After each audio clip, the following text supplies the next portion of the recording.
کنویں کا پانی ابل پڑا۔ حضرت سیدنا امام علی مقام امام حسین رضی اللہ تعالیٰ عنہ جب مدینہ منورہ سے مکہ مکرمہ کی طرف روانہ ہوئے تو راستے میں حضرت سیدنا ابن مطیع رحمت اللہ علیہ سے ملاقات ہوئی۔ انہوں نے عرض کی میرے کنویں میں پانی بہت ہی کم ہے، برائے کرم دعائے برکت سے نواز دیجئے۔ آپ رضی اللہ تعالیٰ عنہ نے اس کنویں کا پانی طلب فرمایا۔ جب پانی کا ڈول حاضر کیا گیا تو آپ رضی اللہ تعالیٰ عنہ نے منہ لگا کر اس میں سے پانی نوش کیا اور کلی کی، پھر ڈول کو واپس کنویں میں ڈال دیا تو کنویں کا پانی کافی بڑھ بھی گیا اور پہلے سے زیادہ میٹھا اور لذیذ تھا۔ حضرت سیدنا امام حسین رضی اللہ تعالیٰ عنہ یوم عاشوراء یعنی بروز جمعۃ المبارک 10 محرم الحرام 21 کو یزیدوں پر اتمام حجت کرنے کے لیے جس وقت میدان کربلا میں خطبہ ارشاد فرما رہے تھے، اس وقت آپ رضی اللہ تعالیٰ عنہ کے مظلوم قافلے کے خیموں کی حفاظت کے لیے خندق میں روشن کردہ آگ کی طرف دیکھ کر ایک بد زبان یزید مالک بن عروہ اس طرح بکواس کرنے لگا کہ اے حسین، تم نے وہاں کی آگ سے پہلے یہیں آگ لگا دی۔ حضرت سیدنا امام علی مقام رضی اللہ تعالیٰ عنہ نے فرمایا، اے دشمن خدا، تو جھوٹا ہے، کیا تجھے یہ گمان ہے کہ معاذ اللہ جل جلالہ میں دوزخ میں جاؤں گا؟ امام علی مقام رضی اللہ تعالیٰ عنہ کے قافلے میں ایک جان نثار نوجوان حضرت سیدنا مسلم بن اسجا رضی اللہ تعالیٰ عنہ نے حضرت امام علی مقام رضی اللہ تعالیٰ عنہ سے اس منہ پھٹ بد لگام کے منہ پر تیر مارنے کی اجازت طلب کی۔ حضرت امام علی مقام رضی اللہ تعالیٰ عنہ نے یہ فرما کر اجازت دینے سے انکار کیا کہ ہماری طرف سے حملے کا آغاز نہیں ہونا چاہیے۔ پھر امام تشنا کام رضی اللہ تعالیٰ عنہ نے وسط دعا بلند کر کے عرض کی کہ اے رب العزت، اس بد لگام کو عذاب نار سے قبل بھی اس دنیا پائیدار میں آگ کے عذاب میں مبتلا فرما۔ فوراً دعا مستجاب قبول ہوئی اور اس کے گھوڑے کا پاؤں زمین کے ایک سوراخ پر پڑا، جس سے گھوڑے کو جھٹکا کر اور بے ادب و گستاخی یزیدی گھوڑے سے گرا۔ اس کا پاؤں رکاب میں الجھا، گھوڑا اسے گھسیٹتا ہوا دوڑا اور آگ کی خندق میں ڈال دیا اور بد نصیب آگ میں جل کر بھسم ہو گیا۔ امام علی مقام رضی اللہ تعالیٰ عنہ سجدہ شکر ادا کیا اور عرض کی، یا اللہ جل جلالہ، تیرا شکر ہے کہ تو نے آل رسول کے گستاخ کو سزا دی۔ گستاخ و بد لگام یزید کا ہاتھوں بھیانک انجام دیکھ کر بھی بجائے عبرت حاصل کرنے کے لیے اس کو ایک اتفاقی امر سمجھنے ہوئے ایک بے باک یزید نے بکا، آپ کو اللہ جل جلالہ کے رسول صلی اللہ علیہ وآلہ وسلم سے کیا نسبت؟ یہ سن کر قلب امام کو سخت ایذا پہنچی اور تڑپ کر دعا مانگی، اے رب جل جلالہ، اس بد گفتار کو اپنے عذاب میں گرفتار فرما۔ دعا کا اثر ہاتھوں ہاتھ ظاہر ہوا، اس بکواس کو ایک دم قضائے حاجت کی ضرورت پیش آئی۔ فوراً گھوڑے سے اتر کر ایک طرف کو بھاگا اور برہنہ ہو کر بیٹھا۔ ناگاہ ایک سیاہ بچھو نے ڈنگ مارا، انجاس آلودہ تڑپا تڑپا کر نہایت ہی لذت کے ساتھ اپنے لشکروں کے سامنے اس بد زبان کی جان نکل گئی، مگر ان سنگ دلوں اور بے شرموں کو عبرت نہ ہوئی کہ واقع وہ ان لوگوں سے اتفاقی امر سمجھ کر نظر انداز کر دیا۔ یزید فوج کا ایک سخت دل مزنی شخص امام علی مقام رضی اللہ تعالیٰ عنہ کے سامنے آ کر یوں بکنے لگا، دیکھو تو صحیح دریائے فرات کیسا موجیں مار رہا ہے، خدا کی قسم تمہیں اس کا ایک قطرہ بھی نہ ملے گا اور تم یوں ہی پیاسے ہلاک ہو جاؤ گے۔ امام تشنہ قام رضی اللہ تعالیٰ عنہ نے بارگاہ رب العزت میں عرض کی، یا اللہ جل جلالہ اس کو پیاسا مار۔ امام علی مقام رضی اللہ تعالیٰ عنہ کے دعا مانگتے ہی اس بے حیا مزنی کا گھوڑا بدک بدک کر مرنے پکڑنے کے لیے اس کے پیچھے بھاگا۔ پیاس کا غلبہ ہوا، اس شدت کی پیاس لگی کہ یعنی ہائے پیاس پکار رہا تھا، مگر پانی جب اس کے منہ سے لگاتے تھے تو ایک قطرہ بھی نہ پی سکا، یہاں تک کہ اسی شدت پیاس میں تڑپ تڑپ کر مر گیا۔ خولی بن یزید کا دردناک انجام۔ دنیا کی محبت اور مال زر کی ہوس انسان کو اندھا اور انجام سے بے خبر کر دیتی ہے۔ بدبخت خولی بن یزید نے دنیا ہی کی محبت کی وجہ سے مظلوم کربلا کا سر انور تن سے جدا کیا تھا، مگر چند ہی برس کے بعد اس دنیا میں ہی اس کا ایسا خوفناک انجام ہوا کہ کلیجہ کانپ جاتا ہے۔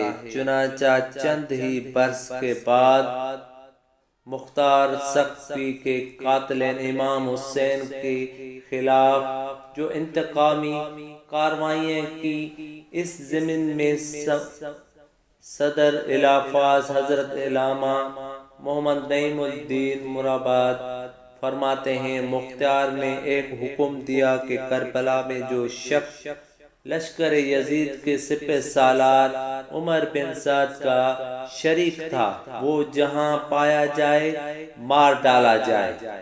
یہ حکم سن کر کوفے کے جعفر شاعر سور باصرہ بہا گنا شروع ہوئے۔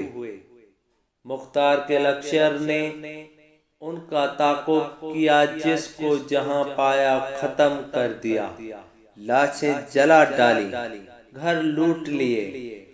خولی بن یزید وہ خبیث ہے جس کے حضرت امام علی مقام حضرت حسین رضی اللہ تعالیٰ عنہ کا سر مبارک تن اقدس سے جدا کیا تھا۔ یہ روسیہ بھی گرفتار کر کے مختار کے پاس لایا گیا۔ مختار نے پہلے اس کے چاروں ہاتھ پیر کٹوائے، پھر سولی پر چڑھایا، آخر آگ میں جھونک دیا۔ اس طرح لشکر بن سعد کے تمام اشرار کو طرح طرح کے عذابوں کے ساتھ ہلاک کیا۔ 6000 کوفے جو حضرت امام علی مقام رضی اللہ تعالیٰ عنہ کے قتل میں شریک تھے، ان کو مختار نے طرح طرح کے عذابوں کے ساتھ ہلاک کر دیا۔ حضرت سیدنا ابو سنان رحمۃ اللہ علیہ فرماتے ہیں کہ ایک مرتبہ میں بیت المقدس کی پہاڑوں میں مصروف عبادت تھا کہ میں نے انتہائی پریشانی کے عالم میں ادھر ادھر گھومتے ہوئے ایک نوجوان کو دیکھا۔ غم خواری کی نیت سے میں اس نوجوان کے پاس آیا اور سلام کے بعد اس سے پریشانی کا سبب پوچھا تو اس نے بتایا، ہمارا ایک پڑوسی اپنے بھائی کی موت پر اس قدر غم میں مبتلا ہے کہ لمحہ آزاری ہی کرتا رہتا ہے اور اسے کسی کروٹ چین نہیں۔ مہربانی فرما کر آپ میرے ساتھ چلیے تاکہ اس سے تعزیت کر کے اسے تسلی دیں، شاید کہ آپ کے دل جوئی فرمانے سے اسے قرار آ جائے۔ چنانچہ میں نے چلنے پر آمدگی ظاہر کی تو وہ نوجوان مجھے ساتھ لے کر غم سے ڈوبا ہوا ایک شخص کے پاس پہنچا۔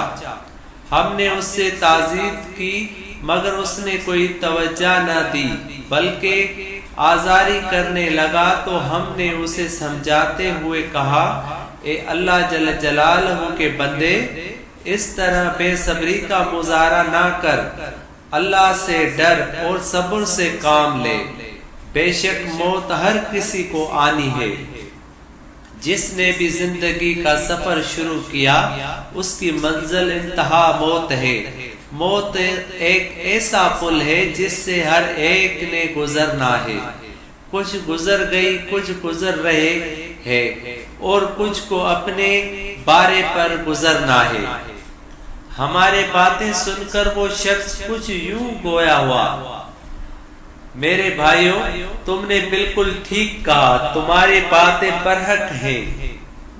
موت واقع ہر کسی کو آنی ہے اور ہر ایک کو اپنے وقت مقررہ پر اس دنیائی فانی سے جانا ہے، مگر میری آزاری کا سبب بھائی کی موت نہیں بلکہ یہ ہے کہ میرا بھائی قبر میں بہت بڑی مصیبت کا شکار ہے۔ اس کی بات سن کر ہم نے کہا، سبحان اللہ، کیا تم غیب جانتے ہو؟ تو تمہیں معلوم ہو گیا کہ تمہارا بھائی قبر میں عذاب سے دوچار ہے۔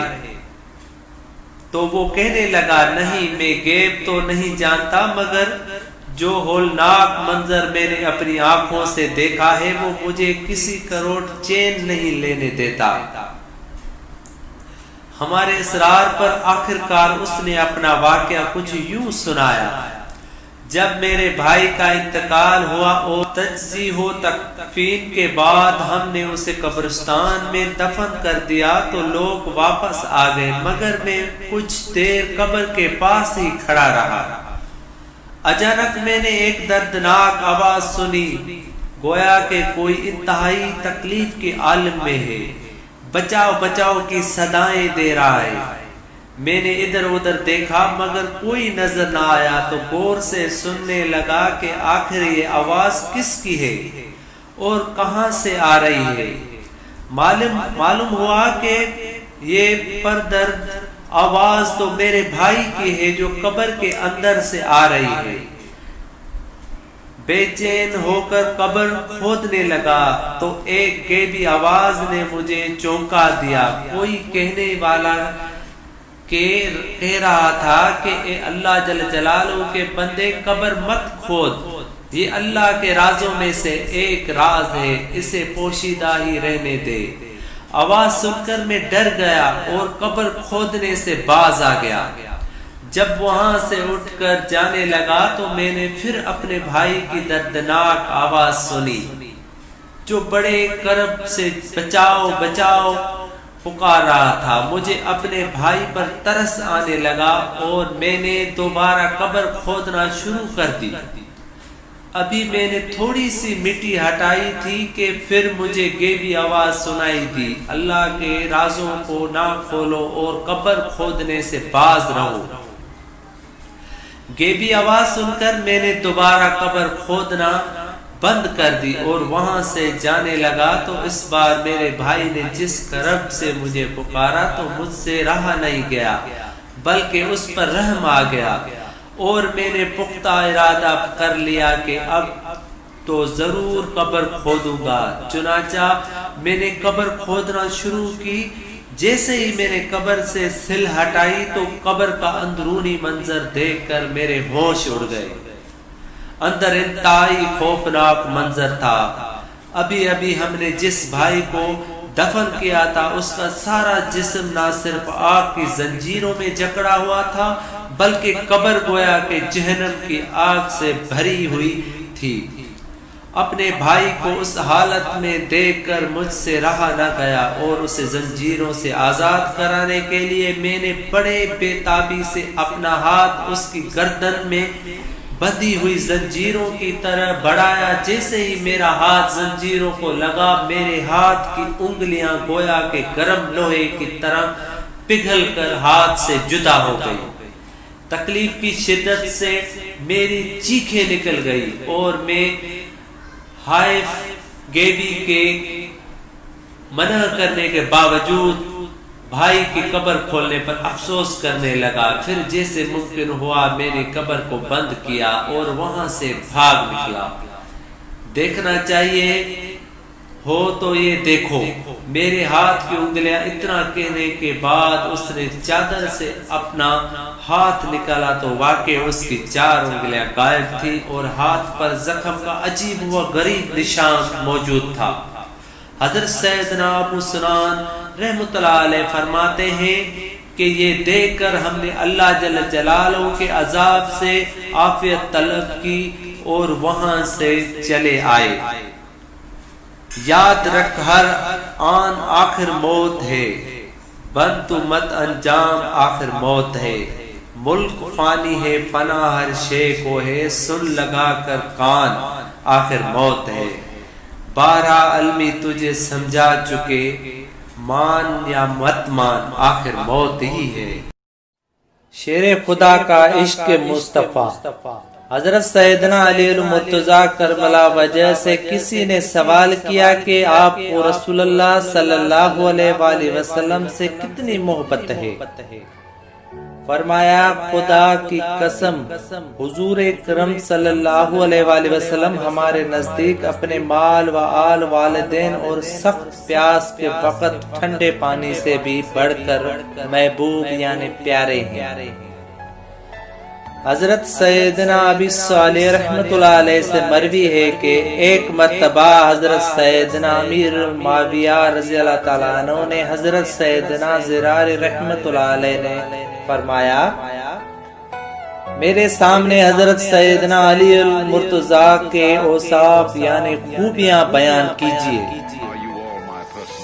حضرت سیدنا زرار رحمۃ اللہ ایک راہب نصرانی نے دیر یعنی گرجا گھر سے سر انور کو دیکھا تو پوچھا، بتایا گیا، کہا کہ تم برے لوگ ہو، کیا تم 10,000 اشرفیاں لے کر اس پر راضی ہو سکتے ہو کہ ایک رات یہ سر مبارک میرے پاس رہے؟ ان لالچیوں نے قبول کر لیا۔ راہب نے سر مبارک دھویا، خوشبو لگائی، رات بھر اپنے راہ پر رکھتے دیکھتا رہا، ایک نور بلند ہوتا پایا۔ راہب نے وہ رات رو کر کاٹی، صبح اسلام لایا اور گرجا گھر اس کا مال و متال چھوڑ کر اپنی زندگی اہل بیت کی خدمت میں گزار دی۔ ان لوگوں نے کیا خوب شعر لکھا ہے، دولت دیدار پائے پاک جانے۔ حضرت سیدنا زید بن ارقم رضی اللہ تعالیٰ عنہ کا بیان ہے کہ جب یزیدوں نے حضرت امام علی مقام سیدنا امام حسین رضی اللہ تعالیٰ عنہ کے سر انور کو نیزے پر چڑھا کر کوفے کے گلیوں میں گشت کیا، اس وقت میں نے اپنے مکان کے بالا خانہ پر تھا۔ جب سر مبارک میرے سامنے سے گزرا تو میں نے سنا کہ سر پاک نے سورۃ الکہف کی آیت کی تلاوت فرمائی۔ اسی طرح ایک دوسرے بزرگ رحمت اللہ علیہ نے فرمایا کہ جب یزیدوں نے سر مبارک کو نیزے سے اتار کر ابن زیاد بدنیاد کے محل میں داخل کیا تو آپ رضی اللہ تعالیٰ عنہ نے مقدس ہونٹ حضرت سیدنا عبداللہ بن عباس رضی اللہ تعالیٰ عنہ سے روایت ہے کہ سلطان دو جہان حضرت محمد مصطفیٰ صلی اللہ علیہ وآلہ وسلم کا فرمان عبرت نشان ہے کہ جس نے اس حال میں صبح کی کہ اپنے ماں باپ کا فرما بردار ہے، اس کے لیے صبح ہی کو جنت کے 2 دروازے کھل جاتے ہیں، اور ماں باپ میں سے ایک ہی ہو تو ایک دروازہ کھلتا ہے۔ اور جس نے اس حال میں شام کی کہ ماں باپ کے بارے میں اللہ جل جلالہ کی نافرمانی کرتا ہے، اس کے لیے صبح ہی کو جہنم کے 2 دروازے کھل جاتے ہیں، اور ماں باپ میں سے ایک ہو تو ایک دروازہ کھلتا ہے۔ ایک شخص نے عرض کی، اگرچہ ماں باپ اس پر ظلم کرے، فرمایا اگرچہ ظلم کرے تو واقع وہ شخص بڑا خوش نصیب ہے جو ماں باپ کو خوش رکھتا ہے، جو بد نصیب ماں باپ کو ناراض کرتا ہے اس کے لیے بربادی ہے۔ اللہ تبارک و تعالی پارہ نمبر 15 سورۃ البنی اسرائیل آیت نمبر 23 تا 25 میں ارشاد فرماتا ہے کہ اور ماں باپ کے ساتھ اچھا سلوک کرو، اگر تیرے سامنے ان میں سے ایک یا دونوں بڑھاپے کو پہنچ جائے تو ان کو اف نہ کہنا اور انہیں نہ جھڑکنا اور ان سے تعظیمی کی بات کہنا اور ان کے لیے عاجزی کا بازو بچھانا اور عرض کر کے اے میرے رب تو ان دونوں پر رحم کر جیسا کہ ان دونوں نے بچپن میں مجھے پالا، تمہارا رب خوب جانتا ہے جو تمہارے لیے دلوں میں ہے۔ یزیدوں نے لشکر امام علی مقام رضی اللہ تعالیٰ عنہ اور ان کے خیموں سے جو درہم و دینار لوٹے تھے اور جو رائب سے لیے تھے ان کو تقسیم کرنے کے لیے جب تھیلیوں کے منہ کھولے تو کیا دیکھا کہ وہ سب درہم و دینار ٹھکریاں بنی ہوئی تھی۔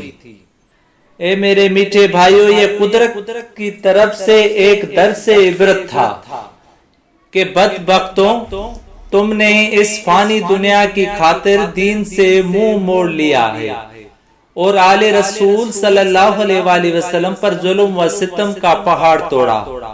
یاد رکھو دین سے تم نے سخت لاپرواہی برتی اور جس فانی و بے وفا دنیا کے حصول کے لیے ایسا کیا وہ بھی تمہارے ہاتھ نہیں آئی اور تم خسر الدنیا والآخرہ۔ دنیا کی محبت اور مال ورز کی ہوس انسان کو اندھا اور انجان سے بے خبر کر دیتی ہے۔ بدبخت خولی بن یزید کے دنیا ہی کی محبت کی وجہ سے مظلوم کربلا کا سر انور تن سے جدا کیا تھا، مگر چند ہی برس کے بعد اس دنیا سے اس کا ایسا خوفناک انجام ہوا کہ کلیجہ کانپ جاتا ہے۔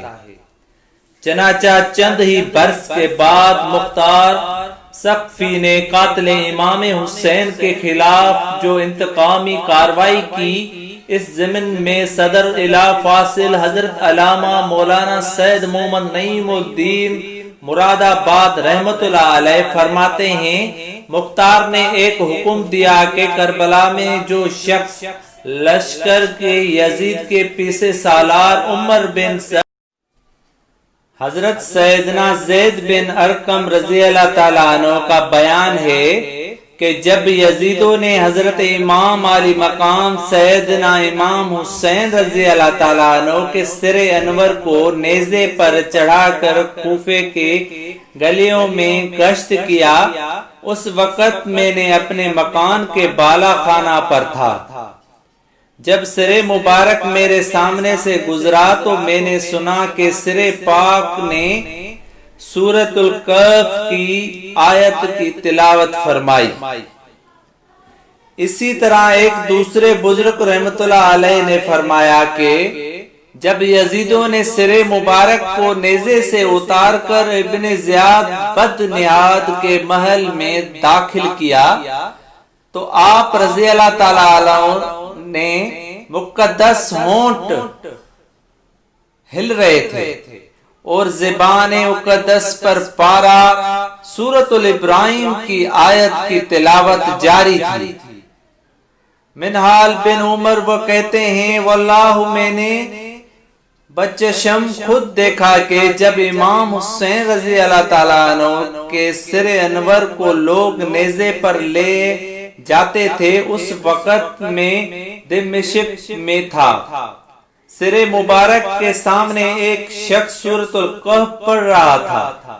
جب وہ آیت پڑھ رہا تھا اس وقت اللہ تعالیٰ نے قوت گواہی بخشی تو سر انور نے برزبان فصیح فرمایا اصحاب کہہ کے واقعے میں تیرا قتل اور میرے سر کو لے پھر جانا عجیب ترے۔ میرے میٹھے بھائیوں، صدر اعلی فاصل حضرت علامہ مولانا سید محمد نعیم الدین مراد آباد رحمت اللہ علیہ اپنے کتاب سوانح کربلا میں یہ حکایت نقل کرنے کے بعد فرماتے ہیں در حقیقت بات یہی ہے کہ کیونکہ اصحاب کہف پر کافروں نے ظلم کیا تھا اور حضرت امام علی مقام حضرت حسین رضی اللہ تعالیٰ عنہ کو ان کے نانا جان حضرت محمد صلی اللہ علیہ وآلہ وسلم کی امت نے مہمان بنا کر بلایا، پھر بے وفائی سے پانی تک بند کر دیا۔ آل اصحاب علی رضوان کو حضرت امام پاک رضی اللہ تعالیٰ عنہ کے سامنے شہید کیا، پھر خود حضرت امام علی مقام رضی اللہ تعالیٰ عنہ کو شہید کیا۔ اہل بیت کرام رضوان کو اسیر یعنی قیدی بنایا، سر مبارک کو شہر شہر پھرایا۔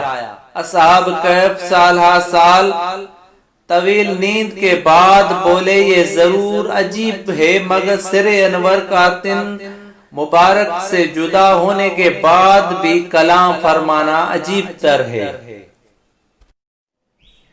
امام علی مقام حضرت سیدنا امام حسین رضی اللہ تعالیٰ عنہ کے سر انور کے مدفن کے بارے میں اختلاف ہے۔ علامہ قرطبی اور حضرت سیدنا شاہ عبدالعزیز محدث دہلوی رحمت اللہ علیہ فرماتے ہیں کہ یزید نے اسیران کربلا اور سر انور کو مدینہ منورہ کو روانہ کر دیا اور مدینہ منورہ میں سر انور کو تجزیہ تکفین کے بعد جنت البقیہ شریف میں حضرت سیدنا تنا فاطمہ زہرا یا حضرت سیدنا امام حسن رضی اللہ تعالیٰ عنہ کے پہلو میں دفن کر دیا گیا۔ بعض کہتے ہیں کہ اسیران کربلا نے 40 روز کے بعد کربلا میں آ کر سر انور کو جسد مبارک سے ملا کر دفن کیا۔ بعض کا کہنا ہے یزید نے حکم دیا تھا کہ امام حسین رضی اللہ تعالیٰ عنہ کے سر انور کو شہروں میں پھراؤ۔ پھرانے والے جب اسکلان پہنچے تو وہاں کے امیر نے ان سے لے کر دفن کر دیا۔ جب اسکلان پر فرنگیوں کا غلبہ ہوا تو طلائع بن زریق جس کو صالح کہتے ہیں 3000 دینار دے کر فرنگیوں سے سر انور لینے کی اجازت حاصل کی اور محفوظ و خدام ننگے پاؤں وہاں سے جمعہ الاخر بروز اتوار مصر میں لایا۔ اس وقت بھی سر انور کا خون تازہ تھا اور اس سے مشک کی سی خوشبو آتی تھی۔ پھر اس نے سبز حریر ریشم کی تھیلی میں آبنوسی کرسی پر رکھ کر اس کے ہم وزن مشک و عنبر اور خوشبو اس کے نیچے اور ارد و گرد رکھوا کر اس پر مشہد حسینی بنوایا۔ چنانچہ قریب خان خلیلی کے مشہدی حسینی مشہور رہے۔ شمر 10 آدمی کے ساتھ لے کر حضرت حسین رضی اللہ تعالیٰ عنہ کی طرف بڑھا۔ حضرت حسین رضی اللہ تعالیٰ عنہ شدید پیاس اور اتنے زخموں کے باوجود دانائے کا دلیرانہ مقابلہ کر رہے تھے، اور جس طرف حضرت حسین رضی اللہ تعالیٰ عنہ بڑھتے یا بھاگتے نظر آتے تھے، اہل تاریخ نے کہا ہے کہ یہ ایک بے نظیر واقعہ ہے کہ جس شخص کی اولاد اور اہل بیت قتل کر دیے گئے ہیں اس کو خود شدید زخم لگے ہوئے ہوں اور وہ پانی کے ایک ایک قطرے سے محروم ہو، اور وہ اس قوت اور ثبات قدمی سے مقابلہ کر رہا ہے کہ جس طرف رخ کرتا ہے مسلح سپاہی بھیڑ بکریوں کی طرح بھاگنے لگتے ہیں۔ شمر نے جب یہ دیکھا کہ حضرت حسین رضی اللہ تعالیٰ عنہ کے قتل کرنے سے ہر شخص بچنا چاہتا ہے تو آوازیں دی گئی کہ سب یک باری حملہ کرو۔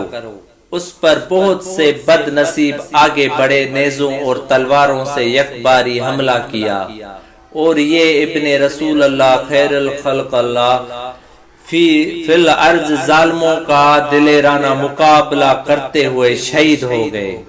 انا للہ و انا الیہ راجعون۔ شمر نے خولی بن یزید سے کہا ہے کہ ان کا سر کاٹ لو، وہ آگے بڑھا مگر ہاتھ کانپے گئے۔ پھر شکی بدبخت سنان بن انس نے یہ کام انجام دیا۔ آپ کی لاش کو دیکھا تو 3 تھے زخم نیزوں کے اور 4تھے زخم تلواروں کے آپ کے بدن پر تھے، تیروں کے زخم ان کے علاوہ تھے۔ حضرت حسین رضی اللہ تعالیٰ عنہ اور عام اہل بیت کے قتل سے فارغ ہو کر یہ ظالم علی اصغر حضرت ضیاء الدین رضی اللہ تعالیٰ عنہ کی طرف متوجہ ہوئے۔ شمر نے ان کو بھی قتل کرنا چاہا۔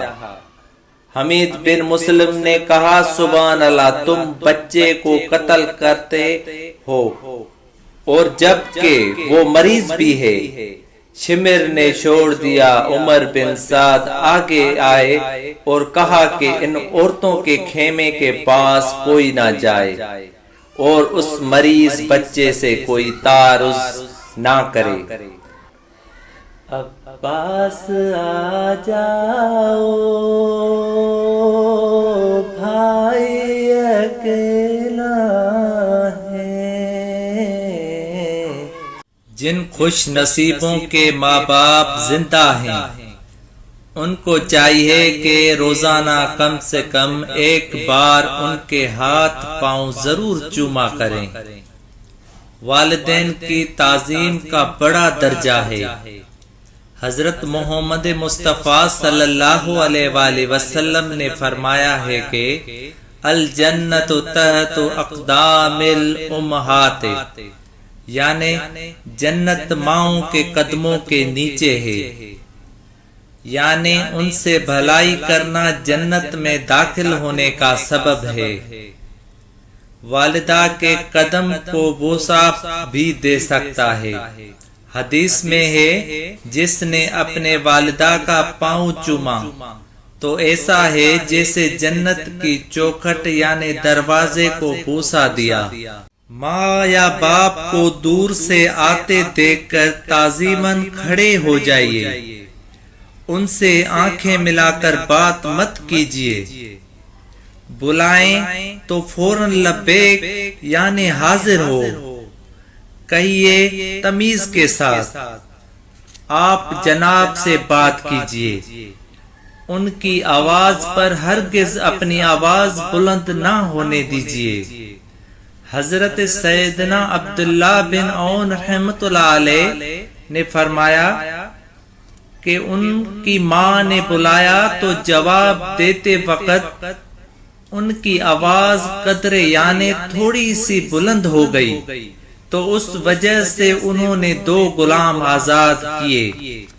ہمیں چاہیے کہ اپنے ماں باپ سے نرمی کی آواز سے پیش آنا چاہیے۔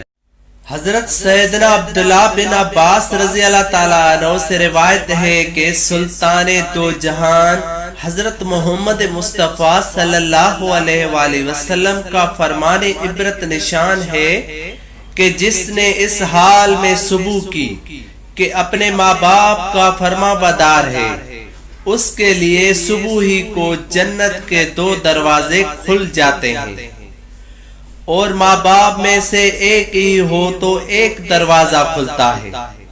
اور جس نے اس حال میں شام کی کہ ماں باپ کے بارے میں اللہ جل جلالہ کی نافرمانی کرتا ہے، اس کے لیے صبح ہی کو جہنم کے 2 دروازے کھل جاتے ہیں، اور ماں باپ میں سے ایک ہو تو ایک دروازہ کھلتا ہے۔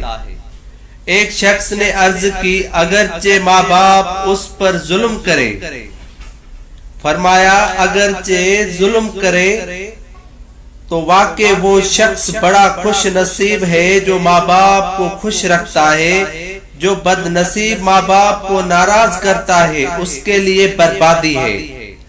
اللہ تبارک و تعالی پارہ نمبر 15 سورۃ البنی اسرائیل آیت نمبر 23 تا 25 میں ارشاد فرماتا ہے کہ اور ماں باپ کے ساتھ اچھا سلوک کرو۔ اگر تیرے سامنے ان میں سے ایک یا دونوں بڑھاپے کو پہنچ جائے تو ان کو اف نہ کہنا اور انہیں نہ جھڑکنا اور ان سے تعظیمی کی بات کہنا اور ان کے لیے عاجزی کا بازو بچھانا اور عرض کر کے اے میرے رب تو ان دونوں پر رحم کر جیسا کہ ان دونوں نے بچپن میں مجھے پالا۔ تمہارا رب خوب جانتا ہے جو تمہارے لیے دلوں میں ہے۔ جب یزید کی بیوی ہند بنت عبداللہ نے یہ خبر سنی کہ حضرت حسین رضی اللہ تعالیٰ عنہ قتل کر دیے گئے اور ان کا سر مبارک لایا گیا ہے تو کپڑا اوڑھ کر باہر نکل آئی اور کہنے لگی امیر المومنین کیا ابن بنت رسول اللہ صلی اللہ علیہ وآلہ وسلم کے ساتھ یہ معاملہ کیا گیا؟ اس نے کہا ہاں، خدا ابن زیاد کو ہلاک کرے۔ اس نے جلدی کی اور قتل کر ڈالا۔ ہندیہ سن کر رو پڑی۔ یزید نے کہا کہ حضرت حسین رضی اللہ تعالیٰ عنہ نے یہ کہا تھا کہ میرا باپ یزید کے باپ سے اور میری ماں یزید کے ماں سے اور میرے دادا رسول اللہ صلی اللہ علیہ وآلہ وسلم یزید کے دادا سے بہتر ہیں۔ ان میں پہلی بات یہ ہے کہ میرا باپ بہتر ہے یا ان کا، اس کا فیصلہ تو اللہ تعالیٰ کرے گا۔ وہ دونوں وہاں پہنچ چکے ہیں۔ اللہ تعالیٰ ہی جانتا ہے اس نے کس کے حق میں فیصلہ کیا ہے۔ اور دوسری بات یہ ہے کہ ان کی ماں میری ماں سے بہتر ہے، تو میں قسم کھاتا ہوں کہ بے شک صحیح ہے ان کی والدہ حضرت فاطمہ رضی اللہ تعالیٰ عنہ میری والدہ سے بہتر ہے۔ رہی تیسری بات کہ ان کے دادا میرے دادا سے بہتر ہے، سو یہ ایسی بات ہے کہ کوئی مسلمان جس کا اللہ تعالیٰ اور یوم آخرت پر ایمان ہے اس کے خلاف نہیں کہہ سکتا۔ ان کی یہ سب باتیں صحیح ہیں، درست تھیں، مگر جو آفت آئی وہ ان کی سمجھ کی وجہ سے آئی۔ انہوں نے یہ آیت پر غور نہیں کیا۔ اس کے بعد عورتیں بچے یزید کے سامنے لائے گئے اور سر مبارک اس مجلس میں رکھا ہوا تھا۔ حضرت حسین رضی اللہ تعالیٰ عنہ کی دونوں صاحبزادیاں فاطمہ رضی اللہ تعالیٰ عنہ اور حضرت سکینہ رضی اللہ تعالیٰ عنہ بچوں کے بل کھڑے ہو کر سر مبارک کو دیکھنا چاہتی تھی اور یزید ان کے سامنے کھڑا ہو جاتا تھا کہ نہ دیکھ سکیں۔ جب ان کی نظر اپنے والد ماجد کے سر پر پڑی تو بے ساختہ رونے کی آواز نکل آئی۔ ان کی آواز سن کر یزید کی عورتیں بھی چلا اٹھیں اور یزید کے محل میں ایک ماتم برپا ہو گیا۔ ایک بوڑھا آدمی حضرت حسین رضی اللہ تعالیٰ عنہ کے قتل میں شریک تھا۔ وہ دفتہ نابینا ہو گیا تو لوگوں نے سبب پوچھا۔ اس نے کہا کہ میں نے رسول اللہ صلی اللہ علیہ وآلہ وسلم کو خواب میں دیکھا کہ آنچیں چڑھائے ہوئے ہیں، ہاتھ میں تلوار ہے اور آپ کے سامنے چمڑے کا وہ فرش ہے جس پر کسی کو قتل کیا جاتا ہے اور اس پر قاتلان حسین رضی اللہ تعالیٰ عنہ میں سے 10 آدمیوں کی لاشیں ذبح کی ہوئی پڑی ہیں۔ اس کے بعد آپ نے مجھے ڈانٹا اور خون حسین رضی اللہ تعالیٰ عنہ کی ایک سلائی میری آنکھوں میں لگا دی۔ میں صبح اٹھا تو اندھا تھا۔ جس شخص نے حضرت حسین رضی اللہ تعالیٰ عنہ کے سر مبارک کو اپنے گھوڑے کے گردن میں لٹکایا تھا، اس کے بعد اسے دیکھا گیا کہ اس کا منہ کالا تار کھول ہو گیا۔ لوگوں نے پوچھا کہ تم سارے عرب میں خوش رو آمدید تھے، تمہیں کیا ہوا؟ اس نے کہا جس روز سے میں نے یہ سر گھوڑے کے گردن میں لٹکایا، جب ذرا سوتا ہوں تو دو آدمی میرے بازو پکڑتے ہیں اور مجھے ایک دھڑکتی آگ میں لے جاتے ہیں اور اس میں ڈال دیتے ہیں جو مجھے جھلسا کر دیتی ہے، اور اسی حالت میں چند روز کے بعد مر گیا۔ ایک شخص کی دعوت کی مجلس میں یہ ذکر چلا کہ حضرت حسین رضی اللہ تعالیٰ عنہ کے قتل میں جو بھی شریک ہوا اس کو دنیا میں بھی جلد سزا مل گئی۔ اس شخص نے کہا کہ بالکل غلط ہے، میں تو خود دانے کے قتل میں شریک تھا، میرا کچھ بھی نہیں بگڑا۔ یہ شخص مجلس سے اٹھ کر گھر گیا، جاتے ہوئے چراغ کی بتی درست کرتی ہوئی اس کے کپڑوں میں آگ لگ گئی اور وہیں جل کر بھسم ہو گیا۔ کہتے ہیں کہ میں نے خودان کو صبح دیکھا تو کوئلہ ہو چکا تھا۔ جس شخص نے حضرت حسین رضی اللہ تعالیٰ عنہ کو تیر مارا اور پانی نہیں پینے دیا، اس پر اللہ تعالیٰ نے ایسی پیاس مسلط کر دی کہ کسی طرح پیاس بجھتی نہ تھی۔ پانی کتنا بھی پی جائے پیاس سے تڑپتا رہتا تھا، یہاں تک کہ اس کا پیٹ پھٹ گیا اور وہ یزیدوں نے لشکر امام علی مقام رضی اللہ تعالیٰ عنہ اور ان کے خیموں سے جو درہم و دینار لوٹے تھے اور جو رائب سے لیے تھے ان کو تقسیم کرنے کے لیے جب تھیلیوں کے منہ کھولے تو کیا دیکھا کہ وہ سب درہم و دینار ٹھکریاں بنی ہوئی تھی۔ اے میرے میٹھے بھائیو، یہ قدرت کی طرف سے ایک درس عبرت تھا کہ بدبختوں تم نے اس فانی دنیا کی خاطر دین سے منہ موڑ لیا ہے اور آل رسول صلی اللہ علیہ وآلہ وسلم پر ظلم و ستم کا پہاڑ توڑا۔ یاد رکھو، دین سے تم نے سخت لاپرواہی برتی اور جس فانی و بے وفا دنیا کے حصول کے لیے ایسا کیا وہ بھی تمہارے ہاتھ نہیں آئی، اور تم خسر الدنیا والآخرت، یعنی دنیا میں بھی نقصان اور آخرت میں بھی نقصان کا مسکاد ہوگے۔ تاریخ شاید یہ ہے کہ مسلمانوں نے جب بھی علماء دین کے مقابلے میں اس فانی دنیا کو ترجیح دی تو اس بے وفا دنیا سے بھی ہاتھ دھو بیٹھے، اور جنہوں نے اس فانی دنیا کو لات مار دی اور قرآن و سنت کے احکامات پر مضبوطی سے قائم رہے اور دین و ایمان سے منہ نہیں موڑا بلکہ اپنے کرداروں پر عمل سے یہ ثابت کیا ہے، تو دنیا ہاتھ باندھ کر ان کے پیچھے پیچھے ہو گئی۔ دنیا کی محبت اور مال ورز کی ہوس انسان کو اندھا اور انجان سے بے خبر کر دیتی ہے۔ بدبخت خولی بن یزید کے دنیا ہی کی محبت کی وجہ سے مظلوم کربلا کا سر انور تن سے جدا کیا تھا، مگر چند ہی برس کے بعد اس دنیا سے اس کا ایسا خوفناک انجام ہوا کہ کلیجہ کانپ جاتا ہے۔ چنانچہ چند ہی برس کے بعد مختار سقفی نے قاتل امام حسین کے خلاف جو انتقامی کاروائی کی، اس ضمن میں صدر اعلیٰ فاصل حضرت علامہ مولانا سید محمد نعیم الدین مراد آباد رحمت اللہ علیہ فرماتے ہیں، مختار نے ایک حکم دیا کہ کربلا میں جو شخص لشکر کے یزید کے پیچھے سالار عمر بن سعد کا شریک تھا وہ جہاں پایا جائے مار ڈالا جائے۔ یہ حکم سن کر کوفے کے چپاچیا سورما بصرہ بہا گنا شروع ہو گئے۔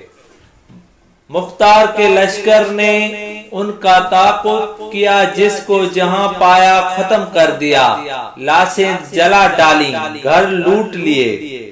خولی بن یزید وہ خبیث ہے جس نے حضرت امام علی مقام سیدنا امام حسین رضی اللہ تعالیٰ عنہ کا سر مبارک تن سے اقدس سے جدا کیا تھا۔ یہ روسیہ بھی گرفتار کر کے مختار کے پاس لایا گیا۔ مختار نے پہلے اس کے چاروں ہاتھ پیر کٹوائے، پھر سولی پر چڑھایا، آخر آگ میں جھونک دیا۔ اس طرح لشکر بن سعد کے تمام اشرار کو طرح طرح کے عذابوں کے ساتھ ہلاک کیا۔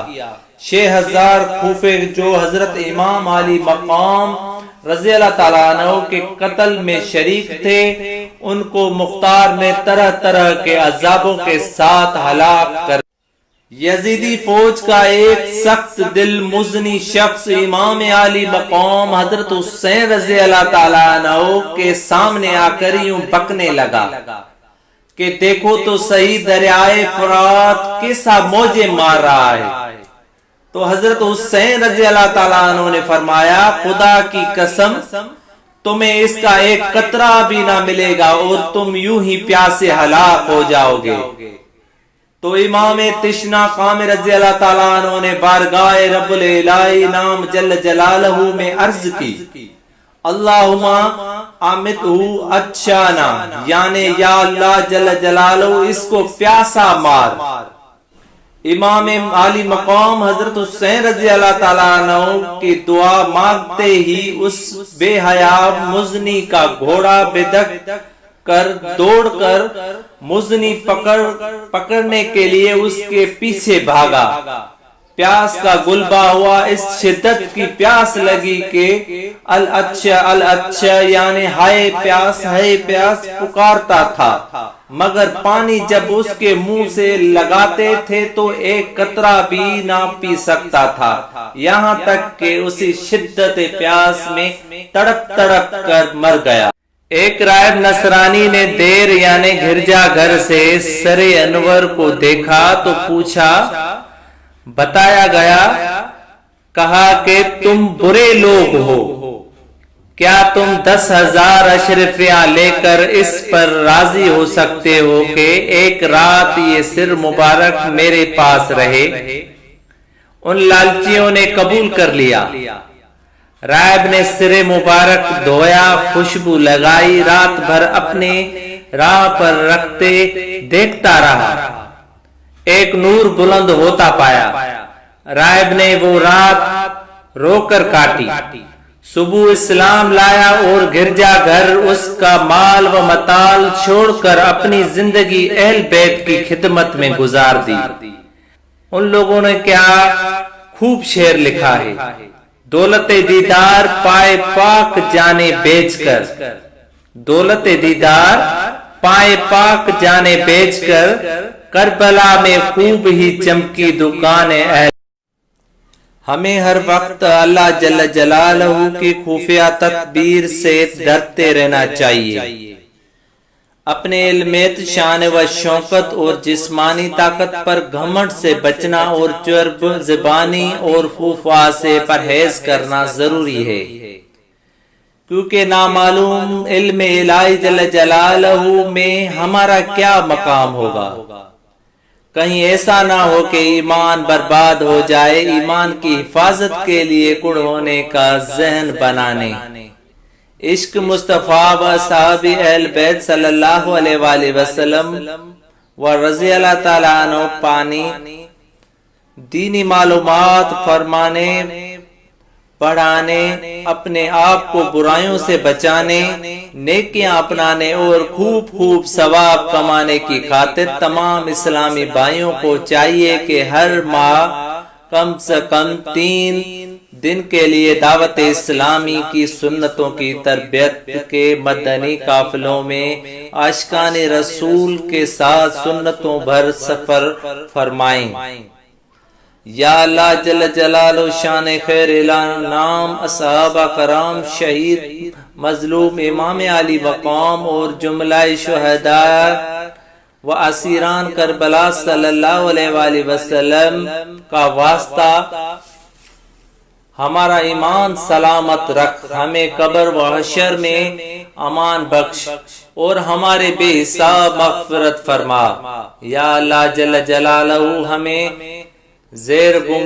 گنبد حضرہ جلوت محبوب صلی اللہ علیہ وآلہ وسلم میں ایمان و عافیت کی ساتھ شہادت، جنت البقیہ میں مدفن اور جنت الفردوس میں اپنے پیارے حبیب صلی اللہ علیہ وآلہ وسلم کا پڑوس نصیب فرما۔ حضرت سیدنا موسیٰ کلیم اللہ ایک بار پروردگار اللہ جل جلالہ کے دربار میں عرض گزار ہوئے، یا رب الغفار، اللہ جل جلالہ مجھے میرا جنت کا ساتھی دکھا دے۔ تو اللہ جل جلالہ نے فرمایا فلاں شہر میں جاؤ، وہاں فلاں قصاب تمہارا جنت کا ساتھی ہے۔ چنانچہ سیدنا موسیٰ کلیم اللہ وہاں اس قصاب کے پاس تشریف لے گئے۔ نا واقفیت کے باوجود جو مسافر و مہمان ہونے کے ناطے اس نے آپ سیدنا موسیٰ کلیم اللہ کی دعوت کی۔ جب کھانا کھانے بیٹھے تو اس نے ایک بڑا سا ٹکڑا اپنے پاس رکھ لیا، اندر 2 نوالے ڈالتا اور ایک نوالا خود کھاتا۔ اتنے میں کس نے دروازے پر دستک دی، قصاب اٹھ کر باہر گیا۔ سیدنا موسیٰ کلیم اللہ نے اس ٹکڑے میں دیکھا تو اس کے اندر ضعیف العمر مرد و عورت تھے۔ سیدنا موسیٰ کلیم اللہ پر نظر پڑتے ہی ان کے ہونٹوں پر مسکراہٹ پھیل گئی۔ انہوں نے آپ سیدنا موسیٰ کلیم اللہ کی رسالت کی شہادت یعنی گواہی دی اور اسی وقت انتقال کر گئے۔ قصاب واپس آیا تو زمبیل میں اپنے والدین کو فوت شدہ دیکھ کر معاملہ سمجھ گیا اور آپ کی دستک بوسی کر کے عرض کی، آپ اللہ جل جلالہ کے نبی حضرت موسیٰ کلیم اللہ معلوم ہوتے ہیں۔ فرمایا تمہیں کیسے اندازہ ہوا؟ عرض کی میرے باپ باپ روزانہ گڑ گڑا کر دعا کیا کرتے تھے کہ یا اللہ جل جلالہ ہمیں حضرت موسیٰ کلیم اللہ کے جلوے میں موت نصیب فرما۔ ان دونوں کے اس طرح اچانک انتقال فرمانے میں نے اندازہ لگایا کہ آپ ہی حضرت سیدنا موسیٰ کلیم اللہ ہوں گے۔ قصاب نے مزید عرض کی میرے ماں جب کھانا کھا لیتی تو خوش ہو کر میرے لیے یوں دعا کیا کرتی تھی کہ یا اللہ جل جلالہ میرے بیٹے کو جنت میں حضرت سیدنا موسیٰ کلیم اللہ کا ساتھی بنانا۔ حضرت سیدنا موسیٰ کلیم اللہ نے فرمایا مبارک ہو کہ اللہ جل جلالہ نے تم کو میرا جنت کا ساتھی بنایا ہے۔ اللہ جل جلالہ کی ان پر رحمت ہو اور ان کے صدقے ہماری مغفرت۔ جس وقت حضرت حسین رضی اللہ تعالیٰ عنہ پیاس سے مجبور ہو کر دریائے فرات پر پہنچے اور پانی پینا چاہتے تھے کہ کم وقت حسی بن نمبر 1 نے تیر مارا جو آپ کے دہنے مبارک پر لگا۔ اس وقت آپ کی زبان سے بے ساختہ بد دعا نکلی کہ یا اللہ رسول اللہ صلی اللہ علیہ وآلہ وسلم کی بیٹی کے فرزند کے ساتھ جو کچھ کیا جا رہا ہے میں اس کا شکوہ آپ ہی سے کرتا ہوں۔ یا اللہ ان کو چن چن کر قتل کر ان کے ٹکڑے ٹکڑے فرما دے، ان میں سے کسی کو باقی نہ چھوڑ۔ اول تو ایسے مظلوم کی بد دعا، پھر سبت رسول اللہ صلی اللہ علیہ وآلہ وسلم، اس کی قبولیت میں شعبہ کیا تھا؟ دعا قبول ہوئی اور آخرت سے پہلے دنیا ہی میں ایک ایک کر کے بری طرح مارے گئے۔ امام زہری رحمۃ اللہ علیہ فرماتے ہیں کہ جو لوگ قتل حسین میں شریک تھے ان میں سے ایک بھی نہیں بچا جس کو آخرت سے پہلے دنیا میں سزا نہ ملی ہو۔ کوئی قتل کیا گیا، کسی کا چہرہ سخت سیاہ ہو گیا یا منسوخ ہو گیا، یا چند ہی روز میں ملک سلطنت چھین گئے، اور ظاہر ہے کہ یہ ان کے اعمال کی اصلی سزا نہیں بلکہ اس کا ایک نمونہ ہے جو لوگوں کی عبرت کے لیے دنیا میں دکھا دیا گیا ہے۔ حضرت سیدنا ابو سنان رحمۃ اللہ علیہ فرماتے ہیں کہ ایک مرتبہ میں بیت المقدس کی پہاڑوں میں مصروف عبادت تھا کہ میں نے انتہائی پریشانی کے عالم میں ادھر ادھر گھومتے ہوئے ایک نوجوان کو دیکھا۔ غم خواری کی نیت سے میں اس نوجوان کے پاس آیا اور سلام کے بعد اس سے پریشانی کا سبب پوچھا تو اس نے بتایا، ہمارا ایک پڑوسی اپنے بھائی کی موت پر اس قدر غم میں مبتلا ہے کہ لمحہ آزاری ہی کرتا رہتا ہے اور اسے کسی کروٹ چین نہیں۔ مہربانی فرما کر آپ میرے ساتھ چلیے تاکہ اس سے تعزیت کر کے اسے تسلی دیں، شاید کہ آپ کے دل جوئی فرمانے سے اسے قرار آ جائے۔ چنانچہ میں نے چلنے پر آمدگی ظاہر کی تو وہ نوجوان مجھے ساتھ لے کر غم سے ڈوبا ہوا ایک شخص کے پاس پہنچا۔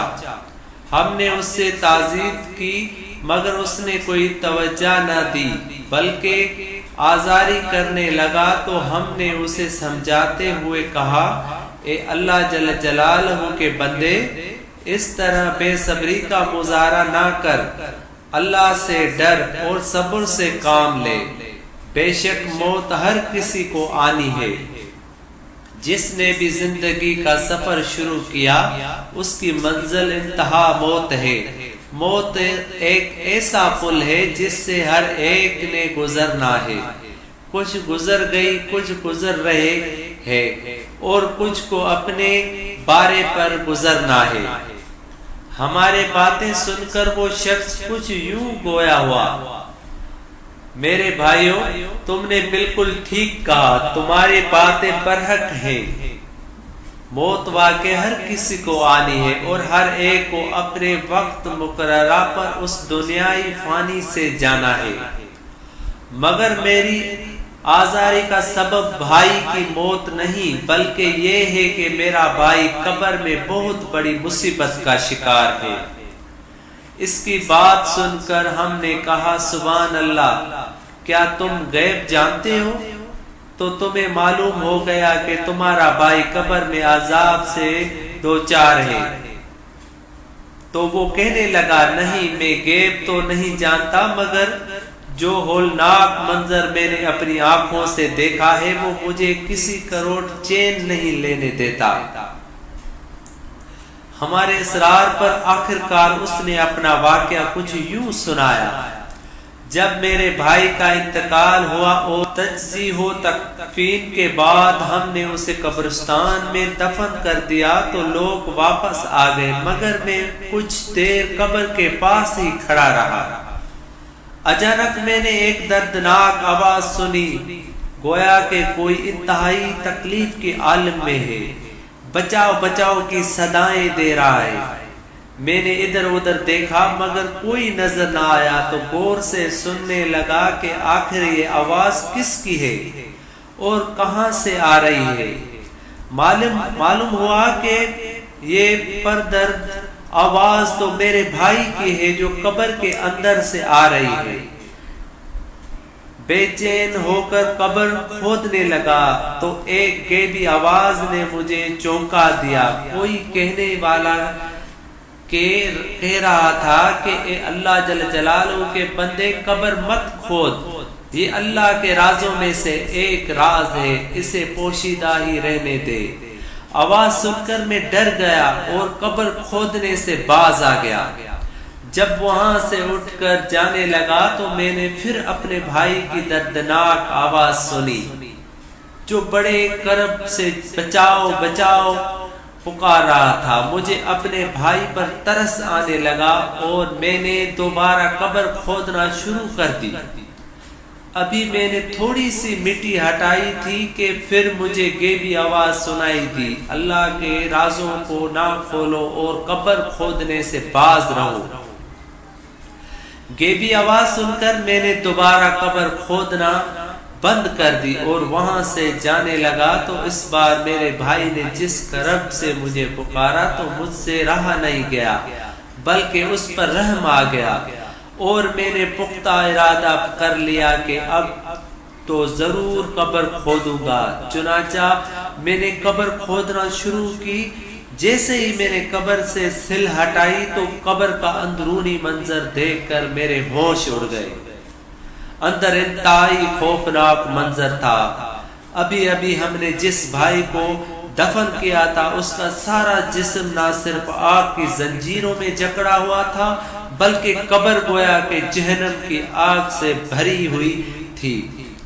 اپنے بھائی کو اس حالت میں دیکھ کر مجھ سے رہا نہ گیا اور اسے زنجیروں سے آزاد کرانے کے لیے میں نے بڑے بے تابی سے اپنا ہاتھ اس کی گردن میں بندھی ہوئی زنجیروں کی طرح بڑھایا۔ جیسے ہی میرا ہاتھ زنجیروں کو لگا میرے ہاتھ کی انگلیاں گویا کہ گرم لوہے کی طرح پگھل کر ہاتھ سے جدا ہو گئی۔